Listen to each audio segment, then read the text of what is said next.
दिवाळीमध्ये आकाशकंदील आपण कधी लावायचा असतो? तर दिवाळी हा सण आहे तो प्रकाशाचा आहे, अंधाराकडून प्रकाशाकडे असं म्हटलं जातं.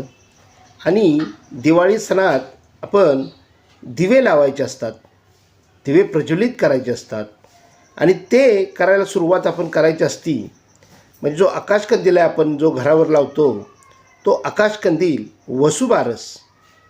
वसुबारस म्हणजे गोवस्त द्वादशी या दिवशी आपण वसुबारशीच्या दिवशी आकाशकंदील लावायचा आहे.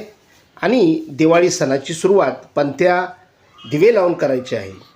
तर अशा पद्धतीने आपण दिवाळीला गोवस्त द्वादशी वसुबारशीच्या दिवशी आकाशकंदील आपल्या घरावर लावायचा आहे आणि आपण अंधाराकडून प्रकाशाकडे आगमन करायचं आहे. सर्वांना दिवाळीच्या हार्दिक शुभेच्छा. धन्यवाद धन्यवाद धन्यवाद.